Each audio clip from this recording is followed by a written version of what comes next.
నందినగర్ ఇంటికైతే కేసీఆర్ చేరుకున్నారు. అక్కడ సిచ్యువేషన్ ఏ విధంగా ఉంది అని చెప్పి అందించడానికి మా ప్రతినిధి ధనరాజ్ సిద్ధంగా. ధనరాజ్, చెప్పండి, అక్కడ ఏ విధంగా ఉంది సిచ్యువేషన్, ఏంటి పరిస్థితి?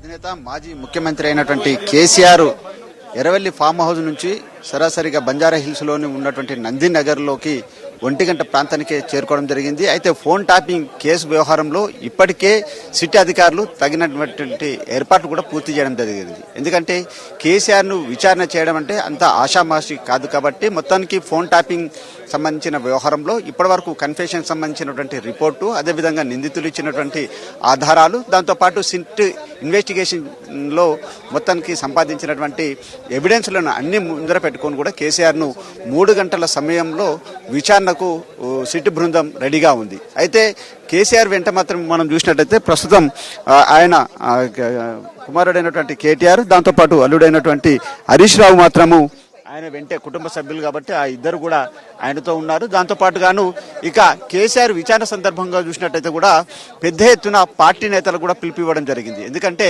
ఎక్కడికక్కడ రాస్తారోకలు చేయండి, అదేవిధంగా బైఠాయించండి, నిరసన తెలపండి అని చెప్పినటువంటి బీఆర్ఎస్ పిలుపు మేరకు చూసినట్టయితే కూడా మొత్తం నందినగర్ పరిసర ప్రాంతాలన్నీ కూడా మొత్తం పోలీసు వలయంలో చేరిపోయినాయి. అంతేకాకుండా ఎక్కడ కూడా ఎలాంటి అవాంఛనీయ ఘటనలు చోటు చేసుకోకుండా ఉండేందుకు కానీ ఇప్పటికే వెస్ట్ జోన్ సంబంధించినటువంటి పోలీసు బలగాలంతా కూడా ఎక్కడికక్కడ మోహరించడం జరిగింది. దాంతోపాటు ప్రత్యేకమైనటువంటి బలగాలను పెట్టారు, క్విక్ రియాక్షన్ టీంలను పెట్టారు. అదేవిధంగా ఎవరైతే నిరసన తెలిపేటువంటి నిరసనకారులందరూ కూడా ఎక్కడికక్కడ అడ్డుకట్ట వేస్తున్నటువంటి సిచ్యువేషన్ ఉంది. మరోవైపున చూసినట్టయితే ఇక ఫోన్ ట్యాపింగ్ కేసు వ్యవహారంలో చూసినట్టయితే 3 గంటల ప్రాంతంలో విచారణకు సంబంధించి సజ్జనార్ సిపి నేతృత్వంలో కూడా మొత్తం ఇప్పటికే టీం అంతా కూడా ఫామ్ అయింది. అదేవిధంగా ఏసీపీ వెంకటగిరి నేతృత్వంలో కూడా లీగల్ సంబంధించినటువంటి టీం కూడా ఆయనను విచారించేందుకు గాను మొత్తం సమాయత్తమైంది. అయితే మధ్యాహ్నం 3 గంటల ప్రాంతంలోనే ఆయన ఉంటున్నటువంటి నందినగర్లోనే ఉన్నటువంటి ఇంట్లోనే మొత్తం తగినటువంటి ఏర్పాట్లన్నింటిని కూడా ఇప్పటికే పూర్తి చేశారు. ఇక 3 గంటల సమయం నుంచి కూడా విచారణకు సంబంధించినటువంటి కౌంట్ డౌన్ స్టార్ట్ అవుతూ ఉంటుంది. అయితే గత బీఆర్ఎస్ ప్రభుత్వ హయాంలో చూసినట్టయితే ప్రతిపక్షాలపైననే ప్రధానంగా నిఘా పెట్టేందుకు గానే ఫోన్ ట్యాప్ని ఉపయోగించారు. అదేవిధంగా గతం సంబంధించినటువంటి ఫోన్ ట్యాపింగ్ వ్యవహారంలో ఎమ్మెల్యే కొనుగోలుకు సంబంధించినటువంటి వ్యవహారంలో ముందస్తు సంబంధించి ఆ ట్యాపింగ్ అంతా కూడా రికార్డుల ద్వారానే మొత్తం ఆ సమాచారాన్ని ముందస్తుగా మీరు తెలుసుకున్నారా అనే అంశాలు కూడా ప్రస్తావనకు వచ్చే అవకాశాలు కూడా ఉన్నాయి. దాంతోపాటు గత 2018 నుంచి 2023 వరకు జరిగిన ఎన్నికలకు సంబంధించిన వ్యవహారంలో ప్రతిపక్ష నేతలను ఎక్కడికక్కడ అడ్డుకట్ట వేయడం, వాటికి సంబంధించిన పార్టీలకు సంబంధించినటువంటి ప్రతి వ్యూహాలను ఎక్కడికక్కడ వాళ్ళు దెబ్బ కొట్టే వ్యవహారంలో కూడా ఫోన్ ట్యాపింగ్నే ప్రధానంగా ఉపయోగించుకున్నారనే ఆరోపణలు ఉన్నాయి. కాబట్టి దానిపైన కూడా కేసీఆర్ను విచారించి ఆయన స్టేట్మెంట్ను కూడా రికార్డ్ చేయనున్నారు. మొత్తం ఈ సినారియో చూసినట్టయితే గత బీఆర్ఎస్ ప్రభుత్వ హయాంలో 10 ఏళ్ల పాటు ఫోన్ ట్యాపింగ్ ద్వారానే రాజకీయం కావచ్చు, అదేవిధంగా వివిధ వ్యవహారాలను వివిధ ఇప్పుడు ఏదైతే ఆరోపణలు ఎదుర్కొంటున్నటువంటి సిట్కు సంబంధించి ఏదైతే సంపాదించిన ఆధారాలు ఏవైతే ఉన్నాయో మొత్తం నిందితులు ఇచ్చినటువంటి కన్ఫెషన్ రిపోర్ట్ ఆధారంగా మరి బీఆర్ఎస్ అధినేత అయినటువంటి కేసీఆర్ను చాలా వరకు వీడియోగ్రఫీ ద్వారా కూడా విచారణ చేయనున్నారనేది కూడా మనకు ఒక సమాచారం అందుతా ఉంది. ఎందుకంటే నిందితులు కన్ఫెషన్ రిపోర్ట్లో ప్రధానంగా అందరూ కలిసి కూడా పెద్ద ఆయన చెప్పినటువంటి ప్రకారమే తాము ఫోన్ ట్యాపింగ్ చేశామనే కన్ఫెషన్ రిపోర్ట్ ఇచ్చారు. కాబట్టి ఎవరా పెద్ద ఆయన అనే మొత్తం ఆ సందిగ్ధత కూడా క్లారిటీగా తొలగింది. కాబట్టి ఇక ఆ పెద్ద ఆయన పార్టీలో అధ్యక్షుడిగా ఉన్నారు, అదేవిధంగా 10 ఏళ్ల పాటు ముఖ్యమంత్రిగా కొనసాగాడు. కాబట్టి ఇక కేసీఆర్ ఆదేశాల మేరకు మాత్రమే ఫోన్ ట్యాపింగ్ జరిగిందా అనే వ్యవహారాలపైన ప్రధానమైనటువంటి ప్రశ్నలు కొనసాగనున్నాయి. అదేవిధంగా ఫోన్ ట్యాపింగ్ ద్వారా ఎవరెవరిపైన నిఘా పెట్టారు, ఏ పార్టీకి సంబంధించిన వ్యవహారాలలో పూర్తిగా పార్టీని నిర్వీర్యం చేసే దిశలుగా పాల్పడ్డారు. అదేవిధంగా ట్యాపింగ్ సంబంధించినటువంటి టీంకు అంటే అప్పుడున్నటువంటి ఎస్ఐబి చీఫ్గా వ్యవహరించినటువంటి ప్రభాకర్ రావు నేతృత్వంలో ఉన్నటువంటి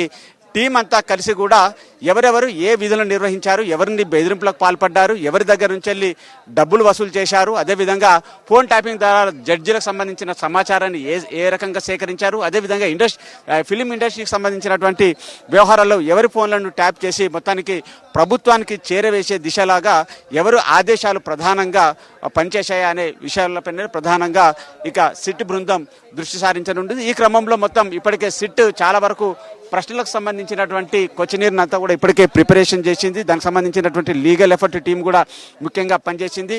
ఇక 2 ఏళ్ల పాటుగా కొనసాగినటువంటి స్పెషల్ ఇన్వెస్టిగేషన్ టీంలో చాలా వరకు ఎవిడెన్స్లను అదేవిధంగా మొత్తం ఈ కేసుకు సంబంధించి ఎస్టాబ్లిష్మెంట్ చేసేందుకు ఇప్పటికే నిందితులు ఇచ్చిన ఆధారాలు, అదేవిధంగా బాధితులు చెప్పినటువంటి ఆధారాలు, దాంతో స్పెషల్ ఇన్వెస్టిగేషన్ టీం సేకరించినటువంటి ఆధారాలన్నింటిని ముందర పెట్టుకొని కూడా ఇటు కేసీఆర్ను విచారించేందుకు గాను ఇప్పటికే స్పెషల్ ఇన్వెస్టిగేషన్ టీం సిద్ధమైంది. ఈ క్రమంలోనే దానికి సంబంధించినటువంటి తగినటువంటి ఏర్పాట్లు చేయారు. వీడియోగ్రఫీ ద్వారానే కేసీఆర్ను విచారణ చేసే అవకాశం ఉంది అనేది కూడా మనకు సమాచారం అందుతుంది. దానికి సంబంధించి కూడా మరికొద్ది సేపట్లో క్లారిటీ రానుంది. ఇక ఈ విచారణకు సంబంధించినటువంటి వ్యవహారాలలో చూసినట్టయితే 2018 నుంచి 2023కు జరిగినటువంటి ఫోన్ ట్యాపింగ్ కేసులో మొత్తం స్టెప్ బై స్టెప్ సంబంధించినటువంటి వ్యవహారాలపైననే ప్రధానంగా కేసీఆర్ను విచారణ కొనసాగిస్తారు. అదేవిధంగా ఎస్ఐబి మాజీ చీఫ్ అయినటువంటి ప్రభాకర్ రావు ఇచ్చినటువంటి కన్ఫెషన్ రిపోర్టు, అదేవిధంగా ఓ ఛానల్కి సంబంధించినటువంటి ఎండీగా ఉన్నటువంటి శ్రవణ్ రావు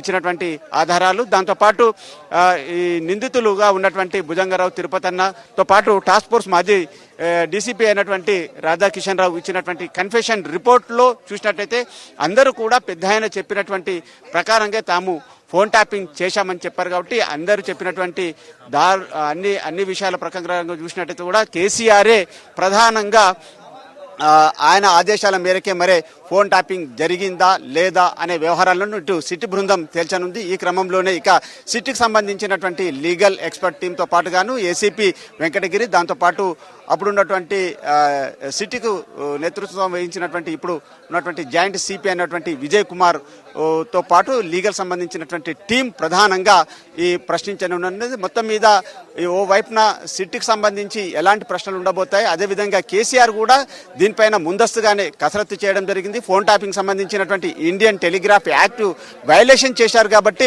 ఎందుకంటే ఫోన్ ట్యాపింగ్ అనేది కూడా దేశ భద్రత కావచ్చు, లేకుంటే నక్సలైట్లు, అదేవిధంగా టెర్రరిస్ట్ సంబంధించినటువంటి యాక్టివిటీస్ పైననే ప్రధానంగా టైపింగ్ చేస్తారు. కానీ పోలీసులు మాత్రము గత బీఆర్ఎస్ ప్రభుత్వ హయాంలో చూసినట్టయితే రాజకీయ అవసరాల కోసం కావచ్చు, అదేవిధంగా పరిపాలనకు సంబంధించినటువంటి వ్యవహారంలో పోలీసుల ద్వారా ఫోన్ ట్యాపింగ్ చేసి మొత్తం ప్రతిపక్షకు సంబంధించినటువంటి పార్టీలను నిర్వీర్యం చేయడంతో పాటుగాను బెదిరింపులకు పాల్పడ్డాడు, జడ్జీలకు సంబంధించినటువంటి ఫోన్లను ట్యాప్ చేశారు అనే ఆరోపణలపైనే ప్రధానంగా దృష్టి సారించారు. గత బీఆర్ఎస్ ప్రభుత్వ హయాంలో ఎమ్మెల్యే కొనుగోలుకు సంబంధించినటువంటి వ్యవహారాలపైన కూడా ప్రధానంగా అప్పుడు కొంతమంది 5గురు సంబంధించినటువంటి ఎమ్మెల్యేలు పార్టీ మారే వ్యవహారంలో ఆ సమాచారాన్ని కూడా ఫోన్ ట్యాపింగ్ ద్వారానే తెలుసుకున్నారా అనే విషయాలపైన ప్రధానంగా కూడా సిట్ బృందం ఆ ప్రశ్న కూడా ఇటు కేసీఆర్ను సంధించనున్నది. ఇలాంటి చాలా రకాల సంబంధించినటువంటి ప్రశ్నలకు సంబంధించిన నియమావళిని ఇప్పటికే సిట్ బృందం తయారు చేసుకుంది. దాన్ని అన్నిటిని కూడా మొత్తం కేసీఆర్ ముందు ఎవిడెన్స్లను పెట్టి కూడా